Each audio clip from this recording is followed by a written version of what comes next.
우리가 오늘 함께 나눌 말씀은 그 유명한 부활장 고린도전서 15장의 말씀이에요. 오늘 제목은요, 복음 성경대로라는 제목으로 함께 말씀을 나누고 싶은데요. 고린도전서는 총 16장까지 있어요. 그 중에서 오늘 15장을 보는데요. 15장에서는 너희들 부활 없다는 사람들이 있어. 근데 내가 너희들에게 복음을 전했지, 그 복음 너희에게 알 수 있도록 내가 충분히 전했는데 1년 6개월이나 있었잖아요. 그러니 여러 가지 복음에 대한 말씀을 전했는데요. 그 말씀은 바울이 지어낸 이야기가 아니에요. 자기 자신도 먼저 받은 거예요. 복음이라는 거는요, 내가 만들어내고 내가 지어내고 사람에게서 나온 게 아니에요. 사람이 감히 만들어낼 수도 없고 짜맞힐 수도 없는 그러한 복음이에요. 그 복음을 하나님에게서 바울도 받은 거예요. 바울이 받은 거예요. 내가 받은 것을 너에게 전한 거예요. 내가 너에게 전한 복음 있지? 이는 너희가 받은 거예요. 받았어요. 받았으면 뭐예요? 그 받은 거는 소유하는 거예요. 나도 받은 것을 내 것으로 만들어서 하나님께 감사함으로 이것을 너희에게 전한 것처럼 너희도 이 복음을 받았어? 받았으면 너희 것으로 해야 돼. 너희 것으로 하는 것을 무엇이라고 표현해요? 그 가운데 선 것이라 그렇게 표현해요. 15장 1절 같이 한번 읽겠습니다. 형제들아, 내가 너희에게 전한 복음을 너희에게 알게 하노니 이는 너희가 받은 것이요 또 그 가운데 선 것이라. 복음을 전할 때는요, 듣는 사람들로 알게 하는 거예요. 알아서 받게 하는 거예요. 하나님께서 주신 복음 내가 받았으면 그거를 나누는 거예요. 주님께서 그걸 명하셨어요. 너희가 전해. 전하면 그 전한 복음을 받은 사람들은요, 그것을 내 것으로 만드는 거예요. 내 것으로 만든 사람들은요, 한 귀로 듣고 한 귀로 흘리지 않아요. 그것을 잡고서 말씀을 잡고요, 굳게 지키는 거예요. 어떤 사람은요, 머리로만 믿고 입으로만 믿어요. 그러지 말래요. 너희가 만약에 헛되이 믿지 않고 진심으로 그 말씀을 아멘으로 믿는다면 너희들은 그 아멘으로 하나님께서 행하신 그 예수 그리스도의 복음으로 구원을 받는데, 이게 복음이에요. 이 세상에 어떤 방법으로도 우리가 노력해서 행해서 하나님의 나라를 소유할 수 없다니까요. 근데 하나님께서 예수로 말미암아 이미 다 끝내신 일, 죄인들을 위해서 구속하신 그 모든 일들, 그래서 죽으셨다가 사흘 만에 살아나셔서 우리를 의롭다고 여겨주셨어요. 예수님이 다 끝내셔서 그냥 너무 감사한 거예요. 이거는 믿기만 하면 돼요. 그래서 그 말씀을 붙잡고 그 말씀 안에서 하나님을 사랑하는 사람들, 그 사람들은 그 예수 그리스도께서 행하신 모든 일로 말미암아 구원을 받았다는 거예요. 근데 내가 너에게 전한 복음은 내가 만들어낸 것도 아니고 누가 지어낸 이야기도 아니야. 내가 받은 것을 먼저 너에게 전하는데 그것은 성경대로. 이게 중요해요. 많은 이단들이 있어요. 이 세상에는요, 우리나라에도 많은 이단들이 있을 뿐만 아니라 외국에도. 그래서 예수님 시대에도 이단들이 있었어요. 자기가 예수라고, 자기가 그리스도라고. 그러니까 예수님께서 너희 마지막 때가 되면 이단들이 더 많을 것이라 그래요. 그리스도가 여기에 있다, 그리스도가 저기에 있다, 여기저기서 다 내가 그리스도라고 말하는 사람들이 천지로 많아진다는 거예요. 그래도 너희는 믿지 마. 그리스도가 다시 오실 때는 번개가 동해에서 서로 번쩍하는 것처럼 모든 사람들이 다 깨달아 알 만큼 그들에게 밝히 증거하여 오신다는 거예요. 그 말씀이 성경대로 있어. 성경대로. 복음은 다른 게 아니에요. 성경에 써있는 이 말씀, 바울이 볼 때는 구약 성경이고요, 지금 우리가 볼 때는 그 구약 성경이 어떻게 이루어졌는지 신약 성경까지 다 우리 손에 들고 있는 거예요. 성경의 말씀대로 그 구약 성경이 어떻게 이루어졌는지 그것을 기록한 게 신약 성경이에요. 구약 없이 신약만 우리가 배울 수가 없는 거예요. 신약은요, 구약의 말씀의 성취예요. 하나님 말씀의 이루심이에요. 거의 1600년 동안 40명이 기록했어요. 다른 세대에 살았던 사람, 모든 사람들이 다 다른데 한 가지 주제로 이 성경을 기록했어요. 어떻게 해요? 예수. 그 주인공은 예수예요. 하나님께서 이 세상의 인류를 사랑하사 예수 안에서 죄인들을 구원하셨다. 그것을 하나님께서는 이제 예수를 보내시겠다는 말씀이 구약이라면 신약은 그 약속하신 예수가 그리스도로 이 땅에 오셨다. 구약에 예언하신 말씀이 성취되었다. 그대로 죽으셨다가 누구를 위해서요? 그리스도가 우리를 위하여. 그리고 장사 지낸 바 되었다가 사흘 만에 3일 만에 부활하셨다는 거예요. 성경대로, 구약의 성경대로 그대로 이 역사가 일어났다는 거예요.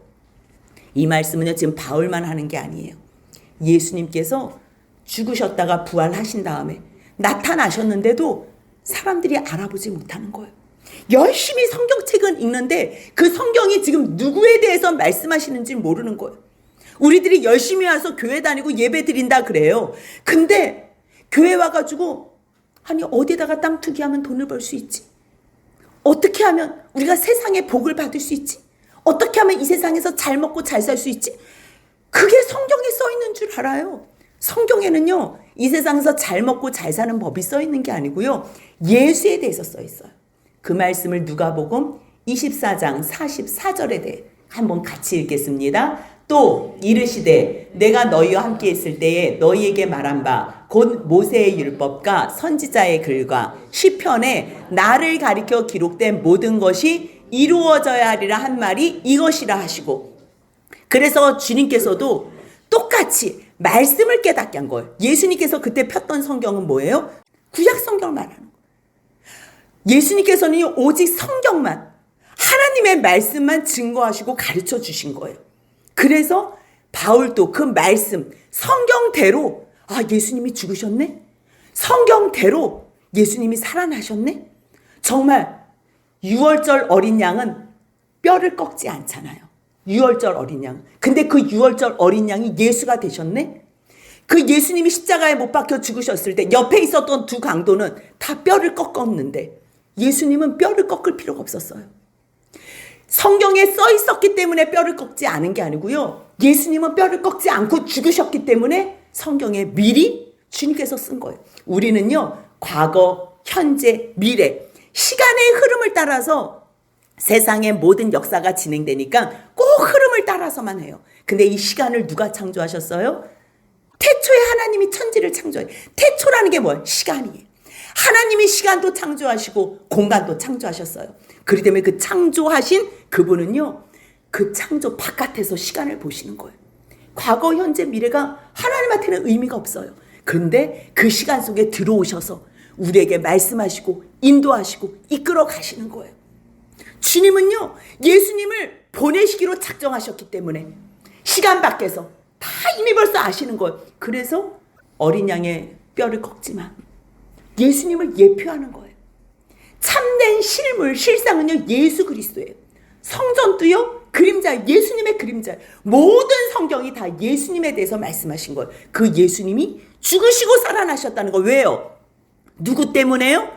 우리의 범죄한 것 때문에. 그게 로마서 4장 25절에 있어요. 같이 한번 읽겠습니다. 예수는 우리가 범죄한 것 때문에 내줌이 되고 또한 우리를 의롭다 하시기 위하여 살아나셨느니라.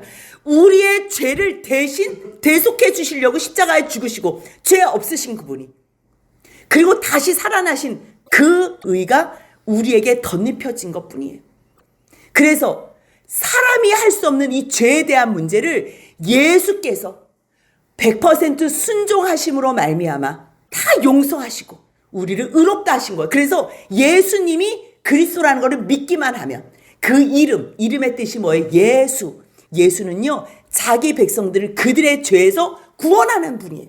자기의 죄에서 구원, 죄를 위해서 죽으시고 의로 말미암아 구원하신 그 예수의 이름을 힘입어 생명을 얻게 하는 거예요. 생명.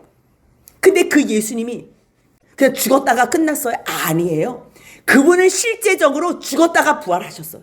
우리에게는 놀라운 일이지만 하나님께서는 그것을 다 준비하시고 계획하신 일이에요. 죽었다가 살아나신 후에 누구에게 보이셨대요? 게바에게 보이셨대요. 게바가 베드로예요.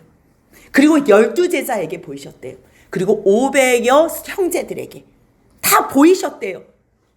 내가 찾아서 본 게 아니고요, 주님이 나타내서 보여주신 거예요. 예수님이 죽으시고 부활하시고 승천하신 것이 30년, 33년 그때 일에 AD. 근데 고린도 전서를 쓴 거는요 53, 4년 그때 일이에요. 20여 년이 지났어요. 그러니 그때 많이 예수 그리스도의 부활을 봤던 사람들이 죽은 사람들도 있고 많은 사람들은 아직도 살아있다는 거예요.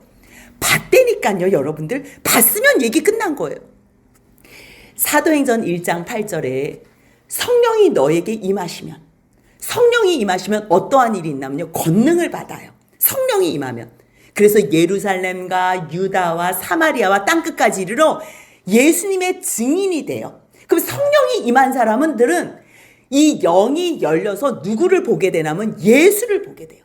증인은 어떤 사람들이 증인의 조건이 있지요? 본 사람, 직접 들은 사람. 그게 증인의 조건이에요. 남의 얘기 들은 사람들은요, 증인이 될 수 없어요. 누가 그랬다는데요? 이걸로는 증인이 안 돼요. 반드시 자기가 봐야 돼요. 반드시.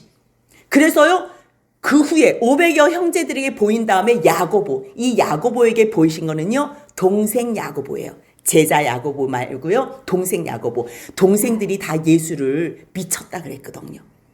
저 형이 이상해. 잘난 척만 해. 자기가 하나님의 아들이래. 아니, 우리 형제인데 왜 저러지? 정신 나간 거 아니야? 그래서 어떨 때는요, 형제들하고 엄마하고 가가지고요, 예수를 붙잡아 오려고도 그랬다니까요. 예수를 안 믿었어요. 그런데 예수님이 죽으시고 자기가 말씀하신 대로 정말 부활하신 거예요. 동생이 그걸 본 거예요. 봤으면 이거는 얘기가 끝난 거예요. 봤으면. 남한테 얘기 들으면요, 믿지 못해요. 근데 봤다니까요. 형을 미쳤다고 얘기했던 그 동생이 예수의 부활을 본다면, 내 형은 하나님이셨구나. 하나님이셨구나. 정말 엄마가 형을 잉태할 때 성령으로 잉태했다 그러는데 그게 사실이었구나. 그래서요, 그 다음에는 예수님을 증거하는 예루살렘 교회, 그 초대 교회 수장으로 자기 교회 앞서서 헌신했던 사람이에요. 그리고요, 모든 사도들에게도 보이셨고요, 맨 나중에 만삭되지 못한 나 같은 자에게 누구를 얘기해요? 바울을 얘기해요. 근데 보이셨으며 보이셨고 보이셨느니라. 다 수동태를 얘기해요. 수동태. 내가 보고 싶어서 보는 게 아니에요. 누구에게 보이셔요? 주님은 누구에게 긍휼을 베푸셔요? 누구에게 나타나셔요? 주님을 사모하는 자, 주님을 기다리는 자, 주님을 앙모하는 자, 주님을 그리워하는 자, 주님을 보고 싶어하는 자, 그들에게 그 마음을 아시는 주님께서 나타나서 보여주시는 거예요. 그래서 결국 하나님은 열심히 믿었지만 예수 믿는 사람들을 잡으러 가며 핍박했던 자기 같은 자에게도 예수님이 직접 찾아와 주셔서 직접 봤어요. 근데 예수님께서 내가 너희들에게 나를 나타내는 방법에 대해서 요한복음 14장 19절로 21절까지 말씀하시는데요. 이제 마지막 잡히시던 그날 밤에 제자들을 불러요. 세상 사람들은 나를 보지 못하는데 너희들도 사실 나를 보지 못해. 근데 너희들은 나를 볼 거야. 왜요? 나는 다시 살아날 거야. 다시 살아날 거야. 이건 잡히시던 그 날 밤에 죽기 전에 하신 말씀이에요. 내가 살아있고 너희도 살아있겠습니다. 죽었다가 살아난다는 것. 이것은요, 이중 의미가 있는데요. 예수님이 죽었다가 살아나셔서 부활체로 보이신다는 말씀도 있고요. 그리고 실제로 성령이 너에게 임하면 영이 열려서 나를 볼 수 있다는 의미도 있는 거예요. 그래서 그 다음 절에 뭐라 그래요? 그날에는 영이 열려서 너희가 나를 볼 수 있을 때, 그때에는 내가 아버지 안에, 너희가 내 안에, 내가 너희 안에 있는 것을 너희가 아는 거예요. 아버지 안에 내가 있으면 하나가 된 것처럼 너희도 성령 안에서 하나가 돼서 영이 열려서 나를 본다. 그런데 누가 볼 수 있어요? 누가 볼 수 있어요? 나의 계명을 지키는 자. 누가 지켜요? 주님을 사랑하는 자. 누가 사랑해? 그분의 그 사랑을 받은 자. 그 사랑을 깨달아 아는 자. 주님께서 그들에게 나를 나타낸대요. 근데 생각해 보니까 잠깐만, 내가 또 너무 잘난 척하는 거 아닌가? 친히 주님이 직접 찾아와 주셔서 만났는데 예수님이 나한테 찾아와 주신 거는 내가 이렇게 자격 없는 사람인데, 그러면서 이제 9절부터 고백을 해요. 어떤 고백을 하냐면, 나는 사도 중에 가장 작은 자라. 가장 작은 자. 사실 사도라는 의미는요, 예수님께서 보내신 자예요. 보내심을 받은 자를 사도라 그래요. 근데 보통 그때는 12 제자를 사도라 그랬는데요. 바울이 예수님이 친히 나타나셔서 자기를 보내셨잖아요. 자기는 12 제자는 아니었지만 예수님이 12제자를 사도처럼 보내신 것처럼 나도 보냈거든. 나는 이방 사도로 보내셨어. 그래서 이 말씀을 친 거야. 나는 사도 중에 가장 작은 자야. 그런데요, 에베소서를 쓰면서 나는 성도 중에 지극히 작은 자라 그래요. 이게 점진적으로 믿음이 커질 때마다 자기가 얼마나 작은 자인지 고백하는 거예요. 나는 지금 사도 중에 작아. 근데 에베소서에는 나는 성도 중에 작아. 그러다가요, 디모데서에서는 나는 죄인 중에 괴수라 그래요. 아니, 바울이 지금 감옥에 갇혀서 말씀만 증거하는데 무슨 죄를 그렇게 지었겠어요? 근데 생각해보니까 자기가 예수 믿는 사람들을 박해하고 잡으러 다니고 죽였던 그 과거를 생각하니까 주님, 나는 정말 자격 없습니다. 나는 자격 없습니다. 어떻게 나 같은 사람을 이렇게 사랑하셔서 나를 주님의 종으로 이렇게 세우십니까? 주님, 너무너무 죄송합니다. 나는 정말 죄인 중에 괴수였습니다. 그렇게 고백하거든요. 근데 이 첫 고백은 나는 사도 중에 가장 작습니다. 왜냐하면 내가 하나님의 교회를 박해했다는 거. 하나님의 교회는요, 이러한 유형교회를 얘기하는 게 아니라 성도들. 하나님께서 가장 기뻐하시고 꿈꾸시는 그 소원, 비밀, 그 교회, 예수님이 교회의 머리가 되고 우리들은 다 한 몸이 돼서 하나가 난 지체, 그 지체들을 박해했다는 거예요. 잡으러 다녔다는 거예요. 그래서 나는 사실 사도라고 누가 얘기해줘도 나는 감당하지를 못해. 결국 내가 이렇게 사도가 된 것은 하나님의 은혜야. 하나님의 은혜. 은혜 없으면 아무것도 아니야. 내가 열심히 했다고 다 헛돼. 오직 하나님의 은혜가 내게 머물 때에만 헛되지 않아. 사실 내가 다른 사도보다 굉장히 많은 수고를 했거든. 근데 그 수고도 내 안에 성령이 함께 하셨고 내 안에 예수 그리스도께서 함께 하셨고 그 말씀이 나를 주장했기 때문에 내가 이 모든 일을 감당하고 수고를 남들보다 더 할 수 있었던 거야. 근데 내가 한 게 아니야. 오직 나와 함께 하신 하나님의 은혜야. 이렇게 고백하는 거야. 왜 교회 다니는 사람들 막 시끄럽고 막 내가 뭔가 하는 것처럼 하는 사람들이 있어요. 그리고 알아주지 않으면 섭섭해하고 삐지고. 근데요, 아무도 안 알아줘도 주님이 내 안에 계셔서 다 아시기 때문에, 아니 내 안에서 주님이 직접 움직이신다니까요. 성령님께서 힘을 주세요. 지혜를 주세요. 그래서 어떻게 해야 될지 갈 바를 알게 해주세요. 그래서 은혜다. 은혜는 뭐예요? 값없이 받은 선물을 얘기해요. 그래서 사실 나도 말씀을 들었고 나나 그들이나 말씀을 전파해서 믿게 된 거야. 이게 다 은혜야. 너희들도 똑같지? 너희들도 이같이 믿은 거야. 내가 받은 이 복음 너에게 증거해서 너희가 알아서 믿었는데 지금 너희 근데 왜? 예수 그리스도가 죽은 자 가운데서 다시 살아났다고 내가 분명히 전파했거든? 내가 복음을 말씀했거든? 전했어 너에게. 복음이라는 건 뭐예요? 죽은 것만, 십자가에 죽으신 것만 얘기하면 안 돼요. 우리의 죄를 위해서 죽으셨다. 그걸로 끝나면 안 돼요. 죽었으면 어떻게 하게요? 죽은 것으로 끝나면 안 돼요. 죽은 것으로 끝났으면 예수님이 자기 죄 때문에 죽었는지, 뭐 하다가 잘못해서 죽었는지 뭐 어떻게 알아요? 그분이 다시 살아났다는 게 가장 중요해요. 살아나셔야지만 우리의 의가 되시는 거예요. 우리의 자랑이 되시는 거예요. 율법의 마침이 되시는 거예요. 그래서 분명히 얘기해요. 아니 내가 너에게 그렇게 복음을 전할 때 죽은 것뿐만 아니라 다시 살아나셨다는 것도 분명히 전했는데 너희 왜 죽은 자 가운데서 부활이 없다고 하니? 어찌하여 죽은 자 가운데서 부활이 없다. 교회 열심히 나오는데요, 예수님이 부활하셨다는 걸 안 믿어요. 그리고 내가 죽으면 다시 예수님이 오실 때 내가 부활할 것을 안 믿어요. 그럼 그거를 믿는 사람과 안 믿는 사람이 어떻게 구별이 돼요? 믿는 사람은요, 그렇게 살아요. 예수님이 다시 오실 것 같이 살아요. 내가 다시 이 육체가 부활될 것 같이 살아요.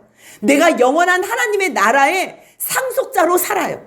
그런 사람들은 이 땅의 거 너무 욕심내지 않아요. 이 땅의 거는 어차피 내 게 아니기 때문에 맡겨주신 거래잖아요. 청지기라는 거는 내 게 아니고 하나님께서 내 모든 것을, 생명도, 내 모든 지혜도, 내 힘도, 환경도 주님께서 맡겨주신 거예요. 그 맡겨주신 것을 청지기로서 살아드리기만 하면 이제 마지막 날, 그 심판의 날, 구원의 날에 예수님께서 맡겨주신 것 얼마나 잘했나, 내가 너에게 맡겨놓은 거 잠깐만. 너는 5달란트? 너는 2달란트? 1달란트? 너 가져와봐. 그때 맡겨주신 것으로 하나님 앞에서 셈을 당한다니까요. 예수님 앞에서. 지금 거는 우리 거 아니에요. 우리께 있단 마음만. 그래서 이 마음까지 하나님 앞에 드리면 그때 하나님께서 이제는 내가 완전히 너희 걸로 영원히. 그게 공평한 거 아니에요? 이 세상에서는 잘한 것도 없이 누구는 금수저, 누구는 흙수저, 잘한 것도 없이 그렇게 태어나가지고 평생 자기 마음대로 산다면 그거같이 불공평한 게 어디 있어요? 그래서 주님께서는 여기서 잠깐 예행 연습, 이 땅에서는 역할극. 그래야지 공평해요. 자기 역할만 잘 감당하면 돼요. 어떤 사람 부자로, 어떤 사람 똑똑한 사람으로, 어떤 사람 지혜 있는 사람, 역할이에요. 내 거 아니에요. 어떤 사람 좀 모자란 사람으로, 어떤 사람 좀 아프게, 어떤 사람 좀 가난하게. 이 땅에서 그 역할만 감사함으로 잘 감당하면 돼요. 그럼 마지막 날 우리가 왜 뭐 여우주연상 뭐 대상 받잖아요. 그날에 받는 거예요. 누가 오시는 날? 예수님이 오시는 날. 근데 너희 왜 부활이 없는 것처럼 사니? 왜 말로만 부활거리고 전혀 이 세상이 단 것처럼, 하나님의 나라는 없는 것처럼 왜 그렇게 사니? 만약에, 그러면서 이제 13절 14절에는요. 만약에 부활이 없으면, 기독교의 핵심, 가장 중요한 교리는요. 죽음도 중요하지만 부활이 더 중요해요. 부활은요. 죽음을 단서로, 죽음을 근거로 다시 살아나는 거예요. 죽지 않으면 부활이 없어요. 우리도요. 죽어야지만 다시 사는 거예요. 예수님께서 죽으셨기 때문에 부활하신 거예요. 기독교의 자랑은요. 예수님이 부활하셨습니다. 그럼 왜 죽으셨대? 그거는 우리의 죄 때문에 죽으셨습니다. 왜 부활하셨대? 우리를 구원하시기 위해서, 우리를 의롭다고 하시기 위해서 부활하셨습니다. 그거를 얘기하는 거예요. 근데 부활 없다고? 부활 없어? 그러면 그리스도도 다시 살아나지 못하셨네? 그러면 만약에 예수 그리스도가 부활하지 않았으면 지금 우리 뭐 전하고 있냐? 우리가 전하는 거 다 필요 없어. 믿음도 헛거야. 하나님께서 구원하고 하나님께서 천국에 이렇게 오라 그랬는데, 내가 만약에 예수 믿으세요, 오직 예수만이 우리들을 구원할 수 있습니다, 이렇게 증거했다면 내가 하나님 앞에서 나 지금 거짓말한 거야, 이거예요. 그럼 봐봐요. 모두가 다 구원을 받고 싶어요. 다 하나님 믿어요. 세상 사람들은 정말 많은 종교인들이 하나님을 믿어요. 유대인도 하나님을 믿고요. 이슬람교도 하나님을 믿어요. 천주교도 하나님을 믿고요. 기독교도 하나님을 믿어요. 이단들도 여호와 증인, 뭐 이만인, 박태선, 문선명, 뭐 안산홍 다 하나님 믿어요. 여러분도 어떻게 하실래요? 다 하나님 믿는다니까요. 하나님 믿으면 다 똑같은 종교예요? 아니에요. 하나님이 누구로 우리를 구원하셨는지 그 성경에 기록된 말씀을 믿는 거예요. 말씀을. 우리의 죄 때문에 대신 죽으시고 우리를 의롭다 하신 그 예수님, 성경에 써 있는 그 예수님을 믿는 거예요. 근데 만약에 예수님을 내가 잘못 증거했어. 그럼 내가 하나님을 거짓 증인. 하나님이 이렇게 다른 걸로 구원한다는데 내가 예수 증거한 내가 거짓 증인이라니까요. 그래서 하나님 앞에서 내가 거짓 증인으로 발견됐으면 나는 죽는 거예요. 그렇기 때문에요. 우리가 누군가의 증인이 되죠. 우리가 예수 증거를 하잖아요. 저는 예수가 그리스도입니다. 예수가 우리의 주고 우리의 왕이 되십니다. 그분은 우리의 죄를 위해서 죽으시고 사흘 만에 부활하셨습니다. 우리를 의롭게 하시고 우리를 부활체로 영원한 영생을 주시기 위하여 하나님 안에서 우리를 자녀 삼으시기 위해서 부활하셨습니다. 그것을 믿기만 하면 됩니다. 믿으면 우리가 예수님처럼 하나님의 나라를 상속받을 자녀가 됩니다. 저는 평생 그거 증거하는 거예요. 그런데 다른 이단들은 뭘 증거해요? 아, 이만희가 우리의 교주입니다. 아, 문선병이 우리의 교주입니다. 안산홍이 우리의 어머니 하나님이. 이 헛소리 하는 거예요. 그럼 그 사람들은 지금 하나님 앞에서 뭐 하고 있는 거예요? 거짓 증인이라는 거예요. 여러분들, 거짓 증인과 참 증인이 있어요. 이 세상은 혼미해요. 진리가 없어요. 정말 진리를 찾는 거는 성경밖에 없어요. 내 멋대로 해석하는 게 아니에요. 말씀대로 죽었다가 살아나신 그 예수를 증거하는 거예요. 그런데 만약에 우리가 예수가 다시 살아나지 않으셨으면 예수님 다시 사셨습니다. 하나님께서 예수 다시 살리셨습니다. 우리가 거짓 증거네?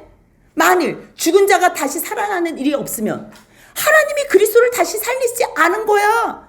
만약에 죽은 자가 다시 살아나는 일이 없으면 그리스도가 다시 살아난 일이 없었을 거야. 지금 같은 말을 계속 반복해. 왜요? 너무 중요하니까. 살아나는 일이 있다는 얘기를 하는 거예요. 만약에 살아나신 일이 없다면, 지금 계속 부정적인 것을 얘기하는 거예요. 부활이 없으면 우리는 거짓 증인이고 가장 불쌍한 자라는 걸 얘기하는 거예요. 그리스도가 살아나지 않았다면 우리는 믿음도 헛거야. 뭘 믿어? 뭘 믿어? 여전히 죄 가운데 있어. 우리가 무슨 증거로 우리가 의롭다함을 받았어? 예수가 부활을 해야지 우리가 의로워진 거지. 예수가 죽었는데 끝이야? 자기 죄로 죽었다니까 그러면? 근데 예수님이 부활하신 거를 베드로와 12 제자와 500여 형제와 동생과 바울에게까지 다 보이셨다는 거예요. 여러분들 보면 끝나는 거예요. 영이 열려서 보면 끝나는 거예요. 이 사람은요, 목에 칼이 들어와도 거짓말하는 사람이면 어쩔 수 없지만, 근데 그건 거짓말할 수가 없어요. 왜냐하면 세상의 영광과 비교가 안 돼요. 그 예수님의 그 모습, 하나님의 나라의 그 영광은요, 이 세상 어떤 거를 준다, 우주를 준다 그래도 안 바꾼다니까요. 그 영광이 너무 커서 죽어도 상관없어. 왜요? 다시 사니까. 무서운 게 없어지는 사람들이에요. 그 사람들만 하나님 안에서 증거할 수 있는 거야. 그런데 예수가 다시 살아나지 않았다고? 다시 살아난 일이 없다고? 그리스도 안에서 잠자는 자, 지금 저를 잠잔다고 얘기하는 건 다시 깨어날 거, 부활을 얘기하기 위해서 잠잔다고 표현했거든요. 저 사람들 그럼 다 망한 거잖아. 만약에 우리가 바라는 게 이 세상의 삶이라면 모든 사람 가운데 우리가 제일 불쌍한 사람이야. 우린 제대로 놀지도 못하잖아. 왜 이 시간에 여기 계세요? 바깥에서 사기도 좀 치시고 도둑질도 좀 하시고, 부활이 없으면 아무렇게나 막 가도 돼요. 막 살아도 된다니까요. 저는 이 세상에 사는 사람 중에서 부활도 안 믿고 하나님도 안 믿는데, 와, 어떻게 그렇게 죄 안 짓고 살지? 아, 세상법이 무서워서 눈 가리고 그다음 숨어서 짓나? 전 궁금하더라고요. 정말요, 부활도 없고 이 세상이 다라면 이렇게 살 이유가 없어요. 그냥 거짓말 치고 사기치고 남의 거 뺏고 안 했다 그러고 그냥 이 세상에서 먹고 배부르고 그냥 그렇게 살면 되는 거예요. 그냥 세워라, 뭐 내어라, 뭐 먹자 마시자. 근데 그게 아니라니까요. 마지막 날이 있다니까요. 너희들이 지금 그리스도가 부활했다는 것을 믿지 않는다면 막 살아도 되지만, 20절부터 23절까지는 뭘 얘기해요? 그런데 예수님이 부활하셨어. 나 봤다고. 저도요, 36년 동안은 모태신앙으로 교회를 얼마나 열심히 다녔는지 몰라요. 말로는 뭐 부활도 얘기하고 말로는 뭐 예수님도 믿었는데요, 예수 믿는 삶을 안 살았어요. 세상 사람들보다 더 못되게 살고 주님 없는 것 사람처럼 살았어요. 그런데 정말로 주님이 찾아오시고 주님이 보여주셨어요. 내가 뭘 하나님 보여주세요. 난 보여주는 게 뭔지도 모르니까. 뭐 얼마나 관심이 있다고 제가 뭐 이 성경을 뭐 다 알고서 뭐 보여달라고 구했겠어요. 그냥 주님 한 분밖에 없습니다. 이 세상 사람들, 이 세상 무엇을 의지하려고 했는데 결국 나에게 돌아오는 것은 고통과 아픔밖에 없었습니다. 주님, 나 주님만 바라봅니다. 그 마음을 주님께서 받으시고요, 영을 열어주신 거. 그래서 본 거예요.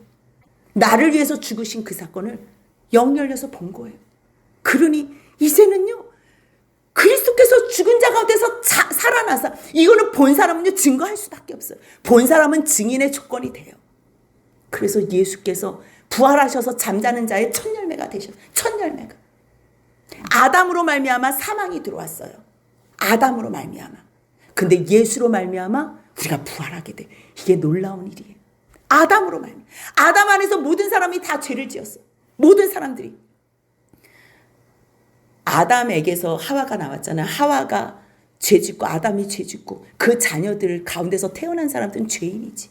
우리가 죄를 지어서 죄인이 아니고요, 죄인이기 때문에 죄를 지을 수밖에 없어요. 근데 이제 예수 안에서, 예수가 이 모든 일을 다 끝냈기 때문에 그리스도 안에 있으면 모든 사람들이 삶을 얻어요. 삶을. 어떤 삶이요? 새 생명 가운데 새로운 영원한 삶, 이것을 주님께서 주신다는 거예요. 그래서 누가 부활하셔서 첫 번째로 부활체가 예수 그리스도예요. 그리스도. 예수께서 부활하셔서 그 부활하신 것을 많은 사람들에게 다 보여줬어요. 본 사람들은 증거하는 거예요. 무섭지 않아요. 죽어도 사니까. 영원히 내 걸로 사니까. 주님께서 상으로 갚아주실 걸 믿기 때문에. 그 다음에는 그가 강림하실 때, 재림하실 때, 마지막 날에 그리스도에게 속한 자, 우리 예수 믿는 사람들. 그 후에는 마지막이니 모든 이 세상의 남은 자들이 다 심판을 받는 걸 멸망하시고 그 나라를 통째로 다 하나님께 바친대요. 근데 그 일이 언제 있어요? 원수가 그 발 아래에 둘 때까지. 마지막 때. 그러니까 그거를요, 어떤 사람들이 해석할 때, 휴거가 된다. 그래서 예수님이 1000년 동안의 통치를 왕노릇을 하신다. 그때 이 세상에는 거의 막 고통. 왜요? 다 들림받고서 남은 사람들만 있으니까. 이제 그렇게 해석하는 사람들도 있고. 그리고 마지막에 정말 예수님께서 재림하실 때에 심판대 앞에 그 서는 그날을 얘기할 때도 있어요. 근데 예수님께서 마지막에 심판하는, 예수님으로부터 말미암아 멸망받는 그 마지막 존재는 누구라는 거예요? 사망이에요. 사망. 근데 이제 27절 28절은요 말이 반복이 돼서 그러지 이게 어떤 의미의 말씀이냐면 하나님께서 다 모든 걸 계획하셨어요. 그래서 모든 만물을 예수의 발 아래 두셨어요. 지금 현재예요. 예수님이 죽으시고 부활하시고 승천하셔서 하나님 우편에 제위하고 계시잖아요. 그때 그 상황이. 그러니까 발 아래 둔다는 말은 만물이 그 안에 섞여 있지 않는 거잖아요. 그러니까 누군가가 성부 하나님께서 내가 너의 발 밑에 모든 만물을 둘게. 그렇다면 만물을 아래에 둔다 말씀하실 때 만물을 그의 아래에 두신 이 성부는 그 중에 들지 않아요. 그치요? 성부와 성자가 구분이 돼 있어요. 구분이 돼 있고 또 이 세상에 발 아래 둔 원수도 있는 거예요. 근데 성자와 성부 하나님 이분은요 지금 만물을 그에게 복종하게 하실 때 누가 복종하게 하시냐면 성자 하나님이 이 만물 모든 자들 그 모든 자들을 성부 하나님께 복종시켜요. 그 자기도 복종을 해요. 자기도 복종하는데 왜 예수님이 하나님에게 복종하냐면 하나님께서 자기를 사랑하신 그 사랑을 알기 때문에 완전히 복종해요. 근데 복종하면서 하나님과 그 아들 예수는 하나가 되는 거예요. 그래서 지금 만물을 자기에게 복종하시니까 성부께서 성자에게 이 세상 모든 것들이 다 발 아래 있게끔 복종하게 해요. 근데 이 세상을 통째로 자기에게 주신 그 하나님, 성부 하나님께 너무 감사해서 성자 하나님도 아버지께 복종을 한다는 거예요. 그러니까 이거는요, 어거지로 복종시키는 게 아니라 하나님께서 모든 권세를 다 예수께 줬을 때 예수님은요, 하나님, 이걸 어찌 나한테 주셨어요? 나도 하나님께 복종하겠습니다. 이런 거예요. 하나님이 우리에게 모든 세상을 통치하게 주셨잖아요. 우리에게. 똑같아요. 하나님 어떻게 이 세상을 우리에게 주셨어요? 나도 하나님께 복종할게요. 그랬을 때 우리는 예수 안에서 하나님 안에서 하나가 된다는 거예요. 그래서 결국 모든 만유의 주가 하나님이 되시고요. 만유 안에 계시는 하나님. 그 하나님은요. 나눠질 수 없고 이미 벌써 복종한 상태로 성부, 성자, 성령 안에서 하나로 계신다는 말씀을 하는 거예요. 이 말씀은 시편 110편에서 똑같이 나와요. 여호와께서 내 주께 말씀하시기를 내가 내 원수들의 내 발판이 되기까지 너는 내 오른쪽에 앉아있으라 그렇게 말하잖아요. 세상의 모든 왕들을 쳐서 깨뜨릴 때까지 마지막 예수님이 오시는 그 심판 때까지 같은 이야기예요. 그런데 이제 29절에는요 어떤 말씀이 있냐면 만일 죽은 자들이 도무지 살아나지 못한다면 이거는 굉장히 난해 구절이에요. 그럼 죽은 사람들한테 세례를 베풀면 그 사람이 그러면 구원을 받아? 이렇게 오해하는 구절인데 그 말씀이 아니고요. 죽은 사람들이 지금 믿다가 하나님의 말씀을 예수 안에서 예수님 믿다가 죽은 사람들이 만약에 살아나지 못한다면 죽은 사람들이 너희들 세례 받아야지 그렇게 얘기했던 일들 그래서 이거는 위하여라는 뜻도 있지만 죽은 자들 때문에 우리도 지금 세례 받잖아. 세례 받는 게 무슨 의미가 있겠니? 질문을 하는 거예요. 너희 부활 믿지 않으면서 너희 지금 왜 세례는 받아? 죽은 사람들 앞서서 믿음의 선진들 죽었던 사람들이 세례는 꼭 받아야 돼. 세례는 받아야 돼. 그래서 너희들이 그 사람들 때문에 세례 받는 일들도 있는데 너희 왜 지금 부활이 없다고 하니? 이제 그런 의미예요. 그렇게 해석하는 사람도 있고요. 그때는 또 정말로 죽은 사람들이 급하게 죽느라고 세례를 못 받은 사람들이 있어요.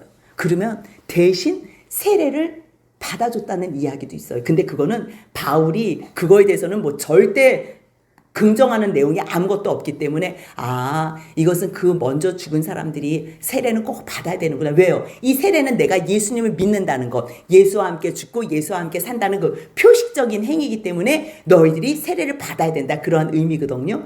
그런데 너희들이 부활이 없다 그러면 이거는 아무 의미가 없어. 또한 나도 내가 부활이 없는데 왜 이 어려운 위험을 무릅쓰겠니?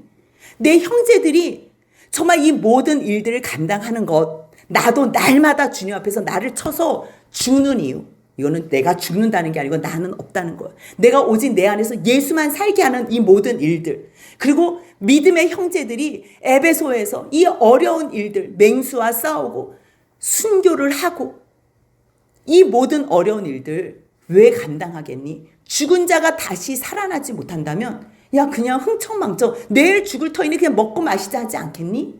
너희 주변의 사람들이 부활 없다 하는 악한 친구들, 그 친구들에게 속지 마. 너희 그 친구들 얘기 들으면 너희 삶이 깨끗하지 않아. 옳은 행실을 할 수 없어. 너희들이 부활의 주님을 믿을 때에만 착한 행실, 선한 행실, 옳은 행실을 할 수 있는 거야. 내가 너희들 지금 상태가 너무 안 좋아가지고 죄 짓지 말라고, 너희 깨어 있어서 의를 행하라고 내가 이런 얘기 하는 거거든. 너희 부끄러워할 줄 알아야 돼. 너희 그동안 제대로 신앙생활 못한 거야. 이제 날마다 하나님 앞에서 예수 안에서 마지막 날을 기다리며 부활체로 하나님과 영원히 살 것을 생각하며 신앙생활 똑바로 하자, 이 얘기를 하는 거예요. 그래서 34절 같이 있습니다. 깨어 의를 행하고 죄를 짓지 말라. 하나님을 알지 못하는 자가 있기로 내가 너희를 부끄럽게 하기 위하여 말하노라. 너희 이제는 영원한 생명이 있다는 것, 이 세상이 다가 아닌 것처럼 분명하게 살아야 돼. 천국이 있는 사람들처럼 마지막 부활을 해서 영원히 살 것처럼 살아야 돼. 그렇게 살 수 있지? 다짐시키는 바울의 말씀이 오늘 우리에게 주신 하나님의 말씀으로 믿으시면서 아멘, 아멘. 주 예수여 어서 오시옵소서. 마라나타. 날마다 하나님 앞에서 코람되어 하나님 앞에서의 신전 의식을 갖고 사는 저와 여러분들 복된 삶이 되시길 주님의 이름으로 축복합니다. 아멘.